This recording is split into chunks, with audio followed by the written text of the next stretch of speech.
Така, днес ще ви говоря за това. Да, ето тук ще се крие като коста. Завърти ми пак това. Според мен някъде по пътя в нашето напредно общество се е счупила връзката ни с храната и начина, по който се отнасяме към нея. И прекарваме доста повече време да търсиме потенциални гаджета и партньори в Google, отколкото да видим какво има в пицата, която сме яли днес. Дали примерно има мая, дали има някакви други вредни съставки, които биха ни навредили, дали биха ни навредили, когато се комбинират с други неща.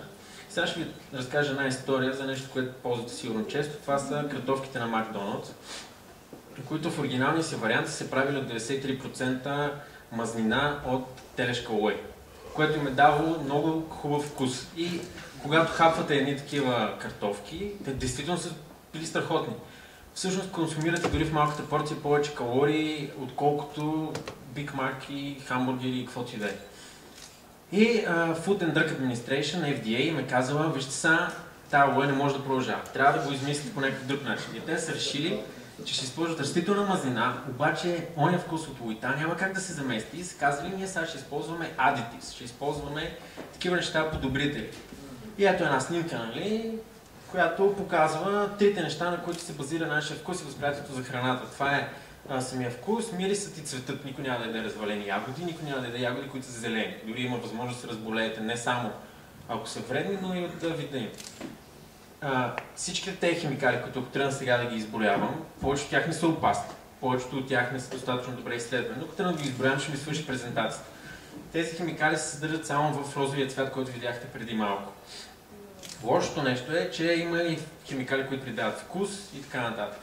И не е ясно какви са всичките им връзки, да не се получи малко както с филтъра на Кент революционния, който е от азбест. В смисъл спира всичко, обаче и ти причинява рак. Цялата работа, според мен, се корени в това, че ние знаем твърде малко за това, какво причинява вкусовите, как работят вкусовите ни рецептори. Човешкият организъм разграничава страшно малко вкусове с лицето си. Всичко друго идва от олфактори епителио, което не знам как се казва. Това е една част на носа на български, която е малко под очите се пада, за да може хем мирисът, който идва от ноздрите, хем мирисът, който идва когато ядеме, да му въздейства. Тоест, голямата част от храната, която процесваме, нейният вкус се определя от мирисът. И някакси тези неща ги пропуснахме в уроците по биология и се концентрирахме върху амеби, чехълчета и всякакви други неща, които не срещаме всеки ден. Други обаче хора, които правят тези миризми, са се концентрирали върху тях, учите психология и най-вероятно са чели една книга, която се казва Пропаганда, на Едуард Бърнис, който е племенник на кой? На Фройд. И той е бащата на пиар. И американците и Макдоналдс се правят по-добре с пиара, както виждате, защото на майките питката не е на някакво заглавие за хляб, където могат да се сетят. В смисъл, бейгълс и какво друго се казва, едни италиански неща, са много по-добре. Американците, понеже са имали допир с Бърни, са казали, ние ще имаме Happy Meal. И това е била много печеливша тактика. Защо? Защото вкусовите ни навици, както и говорните, много по-лесно се създават, когато сме деца. И ние не само се свързваме с Роналд Макдоналд, но и с Happy Meal, нашите родители ни водят и там миризма сега на тези картофки, в които вече няма лой, но има страшно много елементи, които ние не познаваме. Вече ни става като корабийките на баба, като баницата на баба. Обаче ние имаме силата да го променим цялото това нещо. Това е един уред много добър, в който слагаш и забравиш. Тоест слагаш ориз с вода, отгоре слагаш малко зеленчуци, отиваш на компютъра, връщаш се и всичко е готово. Водата изкипява и той се е включил в молд, не знам как е на български, да топли сам. Можем да променим това и като не ядеме някакви странни неща, които не знаем какво слагат с тях, къде ги готвят, след като то уред си изготви работата, да си вземем нещо и да отидем на работа с него.